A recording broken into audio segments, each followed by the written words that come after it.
There is a town in America where your chances of becoming a victim of a violent crime are 1 in 12, not 1 in 1,000, not 1 in 100, 1 in 12, and the terrifying part, most Americans have never even heard of it until now. Before we dive into this list, if you enjoy eye-opening content like this, go ahead and smash that subscribe button right now.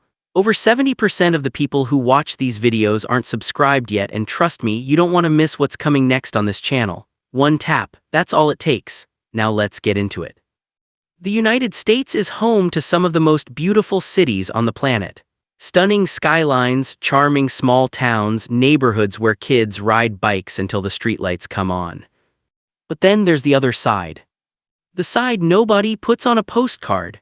The side where entire blocks sit abandoned, where police response times stretch past 30 minutes, and where residents sleep in bathtubs because stray bullets come through their walls at night. Today, we're pulling back the curtain on the 10 most dangerous towns in America. Places where crime rates don't just exceed the national average, they absolutely shatter it.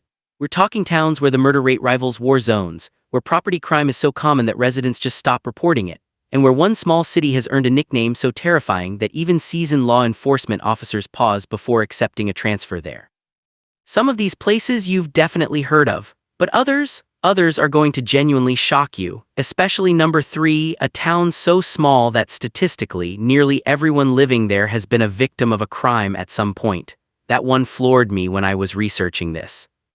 So buckle up, this is going to be an intense ride. And if you're watching this from the safety of your couch right now, you might want to appreciate that a little extra by the time we're done. Let's get into it. Number 10, Bessemer, Alabama. We start our list in the heart of the Deep South, Bessemer, Alabama. Now, Bessemer sits just southwest of Birmingham, and at first glance it looks like any other small southern town. Population around 26,000. A few churches on every block, sweet tea on every porch. But underneath that quiet exterior, Bessemer is struggling hard. The violent crime rate in Bessemer is roughly 5 times the national average. Let that sink in. 5 times. For every 1,000 residents, approximately 25 will become victims of a violent crime in any given year. Aggravated assault leads the charge, but robbery and homicide numbers are deeply troubling for a town this size. Here's what makes Bessemer's story particularly heartbreaking. This was once a booming steel town. In its heyday, Bessemer was a symbol of American industry and blue-collar pride. But when the steel industry collapsed, the jobs vanished almost overnight, and what moved in to fill that economic vacuum was poverty, drugs, and gangs. Today, nearly 35% of Bessemer's residents live below the poverty line. The median household income hovers around $29,000, well below the national average. And community leaders have been sounding the alarm for years, but revitalization efforts have been painfully slow. The residents who remain, and many do because this is their home, describe a constant tension, a feeling of always looking over your shoulder. And as alarming as Bessemer is, it's only our number 10. The towns ahead on this list make Bessemer look almost peaceful by comparison. Number 9, Saginaw, Michigan. Heading up to the Midwest now, Saginaw, Michigan. If you've never heard of Saginaw, you're not alone. It's a small city of around 44,000 people nestled along the Saginaw River. It was once a thriving lumber and automotive hub. The key word there, once. Saginaw's violent crime rate is roughly 6 times the national average. The city consistently ranks among the most dangerous in Michigan, and in some years in the entire country. The murder rate per capita has, in certain years, exceeded that of Chicago. Yes, you heard that right, a town of 44,000 people in Michigan with a murder rate that outpaces Chicago proportionally. The city has lost more than half its population since the 1960s. When General Motors began closing plants and shifting operations, Saginaw's economic foundation crumbled. Block after block of homes were abandoned. Entire neighborhoods became ghost towns within living memory. And here's a detail that really paints the picture. Saginaw has so many abandoned and blighted properties that the city government literally cannot demolish them fast enough. There are thousands of vacant structures just sitting there, havens for drug activity, squatting, and violent crime. Police departments are understaffed, community organizations are overwhelmed, and the people who stay, the ones who refuse to give up on their city, face an uphill battle every single day. But we're just getting warmed up. Next up is a city that most people associate with fun and music until they see the crime statistics. Number 8, Memphis, Tennessee. Memphis, home of Beale Street, birthplace of rock and roll, the city where the legendary B.B. King got his start and where barbecue is practically a religion. It's also one of the most dangerous cities in America, and it has been for years. With a population of around 630,000, Memphis is by far the largest city on our list so far. But size doesn't provide safety here, it amplifies the problem. Memphis regularly appears in the top 5 most dangerous large cities in the entire United States. The numbers are staggering. Memphis sees roughly 300 to 400 homicides per year in recent years. The violent crime rate is approximately 4 times the national average. Carjackings have become so prevalent that local news stations have dedicated segments just to track them. In fact, Memphis earned the unfortunate distinction of being called the carjacking capital of America in multiple reports.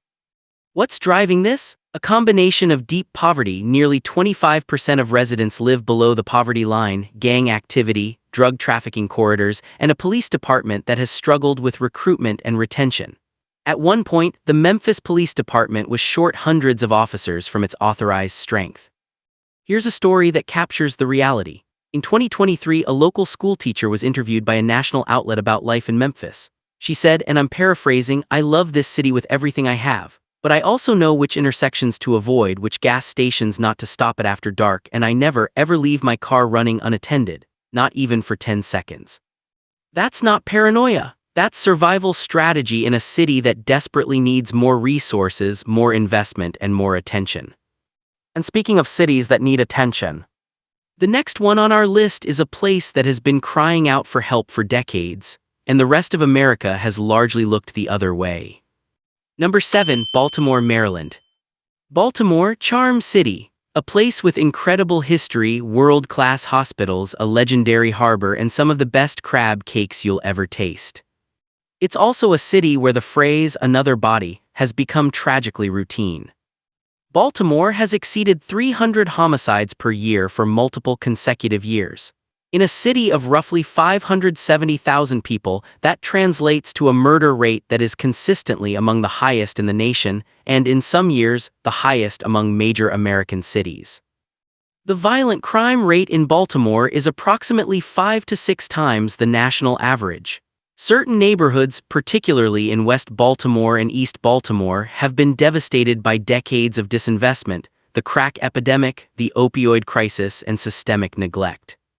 Now, if you've ever watched the critically acclaimed television series that depicted life on Baltimore streets, you know the one I'm talking about. The creators have said repeatedly that if anything, they toned down the reality. The actual streets were worse than what they could show on television. Here's a fact that should make everyone pause. Baltimore's life expectancy varies dramatically by neighborhood. In some wealthy areas, life expectancy is comparable to European countries' upper 70s, low 80s. But in some of the most crime-ridden neighborhoods, life expectancy drops to the low 60s. That's a 20-year gap within the same city. 20 years of life determined largely by which zip code you were born into. The city has tried numerous approaches: consent decrees with the Department of Justice, community policing initiatives, violence intervention programs. Some have shown promise, but the deeply rooted problems of poverty, addiction, and institutional failure don't have quick fixes. Baltimore is beautiful and broken at the same time, and that duality is what makes its story so painful. Now, before we continue, I need to warn you, the towns in our top 6 are where things get truly alarming. And number 3 is going to change the way you think about small-town America entirely. Stay with me. Number 6, Little Rock, Arkansas. Little Rock, the capital of Arkansas, a city of about 200,000 people, home to the Clinton Presidential Library, a place with genuine Southern charm and a growing food scene, and a violent crime rate that is roughly 5 times the national average. Little Rock has seen a dramatic surge in violent crime over the past decade. Gang violence, drug trafficking, and gun crime have escalated to the point where the city declared a public safety emergency in recent years. The police department implemented a controversial initiative that essentially flooded high-crime neighborhoods with officers, a move that drew both praise for reducing shootings and criticism for its impact on civil liberties. Here's what's particularly alarming about Little Rock. The crime isn't confined to one or two bad neighborhoods. It has spread across the city in ways that have caught even law enforcement off guard. Shootings have occurred in shopping centers, near schools, and in areas that were previously considered safe. One local resident described it this way: "It used to be you knew where not to go, now it feels like nowhere is completely safe." The city is fighting back. Community organizations, faith leaders, and local government are working together on intervention programs, but progress is slow and the statistics remain sobering. Number 5, Detroit, Michigan. You knew this one was coming. Detroit, Michigan, the Motor City, once the beating heart of American manufacturing and innovation, the city that put the world on wheels.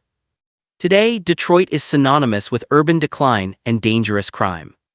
With a population of around 620,000, down from a peak of 1.8 million in the 1950s, Detroit has experienced one of the most dramatic population collapses in American history. And with that collapse came economic devastation, crumbling infrastructure, and skyrocketing crime. Detroit's violent crime rate is approximately 5 times the national average. The city regularly ranks in the top 3 most dangerous large cities in America. In certain years, your odds of being a victim of a violent crime in Detroit were approximately 1 in 50. Those are extraordinary numbers. The city has roughly 80,000 abandoned structures. 80,000, that's not a typo. Entire neighborhoods have been reclaimed by nature. Streets where families once lived, where children once played, are now overgrown fields dotted with skeletal remains of houses. But here's the thing about Detroit that doesn't make the headlines often enough. The city is fighting back with remarkable determination. Downtown Detroit has seen genuine revitalization. New businesses are opening. Young entrepreneurs are moving in. Crime rates, while still extremely high, have actually been trending downward over the past several years. Detroit's story isn't just about danger, it's about resilience. But the road to recovery is long and the scars of decades of decline run incredibly deep. Now we're entering the top 4, and this is where the list gets genuinely unsettling. The next town has a crime rate so extreme that when I first saw the numbers I thought there had to be a mistake. There wasn't. Number 4, St. Louis, Missouri. St. Louis, the gateway to the West. That iconic arch standing tall against the Missouri sky, symbolizing expansion, opportunity, and the American dream. But behind that arch lies one of the most dangerous cities in the entire Western world. Now I need to explain something important here, because St. Louis' crime statistics are uniquely complicated. St. Louis City is an independent city. It's separate from St. Louis County. This means the city's population for statistical purposes is only about 280,000 people, even though the greater metropolitan area has nearly 3 million. So when you calculate crime per capita, the numbers become astronomical, and some argue somewhat misleading. That said, even accounting for this statistical quirk, St. Louis is extraordinarily dangerous. The city has consistently had one of the highest murder rates in the entire United States, and at times one of the highest in the world. We're talking roughly 60 to 80 homicides per 100,000 people in peak years. For context, the national average is around 6 per 100,000. St. Louis has exceeded that by 10 times or more. Certain neighborhoods in North St. Louis have been compared to active conflict zones by researchers. Abandoned buildings, open-air drug markets, and shootings in broad daylight are grim realities for residents. Here's a detail that captures the severity. In some years, St. Louis has had a higher murder rate per capita than any country on Earth, including nations actively experiencing civil wars or cartel violence. An American city, in the middle of the heartland, with a murder rate exceeding war-torn nations. The causes are deeply entrenched racial segregation that dates back generations, white flight, deindustrialization, a fractured municipal system with dozens of tiny jurisdictions that struggle to coordinate, and a drug trade that has ravaged communities for decades. St. Louis deserves so much better than its reputation. And the people working to save it, the community activists, the neighborhood watch groups, the teachers who show up every single day, they are nothing short of heroic. Number 3, Monroe, Louisiana. Remember at the beginning of this video when I told you one town was going to change the way you think about small-town America? This is it. Monroe, Louisiana, population roughly 47,000. A small city in the northeastern corner of Louisiana sitting along the Ouachita River. If you drove through Monroe on the highway, you might not give it a second thought. A few chain restaurants, some modest neighborhoods, a university campus, and one of the highest violent crime rates of any city its size in the entire United States. Monroe's violent crime rate is roughly 7 to 8 times the national average. Your statistical chance of being a victim of a violent crime in Monroe in any given year is approximately 1 in 14. 1 in 14. That means if you live in Monroe for a decade, the math suggests you will almost certainly experience a violent crime at some point. The murder rate is devastating for a city this small. Monroe has recorded homicide numbers that, when adjusted per capita, rival or exceed those of cities 10 times its size. And the crimes aren't just statistics, they're deeply personal in a town where everyone knows everyone. Victims and perpetrators often know each other. Families are torn apart. The grief compounds year after year. So what's driving it? Crushing poverty is the foundation. Monroe's poverty rate exceeds 30%. Economic opportunity is scarce. The education system is underfunded. And drug trafficking, particularly involving crack cocaine and more recently fentanyl, has created a violent underground economy that drives much of the crime. Here's what broke my heart during research. A local pastor in Monroe was interviewed about the violence, and he said, "I've buried more young men from gunshots than from old age. That's not supposed to happen in America, but it happens here, every month." Monroe doesn't get national media attention. It doesn't have the name recognition of a Detroit or a Baltimore, and in many ways that invisibility makes its crisis even more tragic. It's a town suffering in silence. But we're not done yet. 2 towns remain on this list, and the top 2, they make everywhere else we've discussed look mild. Number 2, Camden, New Jersey. Camden, New Jersey. Sitting right across the Delaware River from Philadelphia, Camden has been one of the most dangerous cities in America for decades. Not years, decades. With a population of roughly 71,000, Camden has experienced levels of violent crime that are almost incomprehensible. At its worst, Camden's murder rate was approximately 10 times the national average. The city was ranked the most dangerous in America by multiple publications in multiple years. But here's what makes Camden's story both devastating and, surprisingly, somewhat hopeful. At its lowest point, Camden was a post-apocalyptic landscape. Abandoned factories lined the waterfront. Open-air drug markets operated with impunity. The police department was so undermanned and, frankly, so plagued by corruption that residents felt they had no one to turn to. In one infamous statistic, Camden's police response time to emergency calls averaged over 60 minutes. An hour. You could call 911 during a home invasion and wait an hour for help. The city became a national symbol of urban failure. Documentarians filmed there, researchers studied it, politicians pointed to it, but for the people who actually lived there, it was simply terrifying. Then in 2013, something dramatic happened. Camden made a decision that was both radical and controversial. They dissolved their entire police department and rebuilt it from the ground up as a county-run force. Every officer was let go. The ones who wanted to come back had to reapply, undergo new training, and accept a completely different philosophy of community-oriented policing. And slowly, it started to work. Crime rates in Camden have dropped significantly since the restructuring. Homicides have decreased. Violent crime is down. Community trust in law enforcement, while still fragile, has improved. Camden is by no means safe. It still has crime rates far above the national average, but the trajectory has shifted. Camden's story is a reminder that even the most dangerous places aren't beyond redemption. Change is possible, but it requires bold action, sustained investment, and most importantly, listening to the people who live there. Now, number 1, the most dangerous town in America. This one earned a nickname, and once you hear it, you'll understand why. Number 1, East St. Louis, Illinois. East St. Louis, Illinois. Not to be confused with St. Louis, Missouri, which we covered at number 4. East St. Louis is a separate city across the Mississippi River in Illinois, and while St. Louis itself is dangerous, East St. Louis exists on an entirely different level.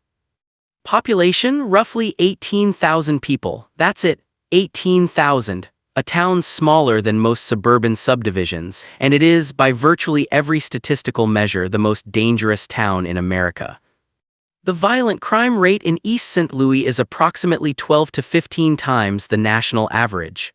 Let that number wash over you. 15 times. Your chance of being a victim of a violent crime in East St. Louis in any given year, approximately 1 in 8. 1 in 8.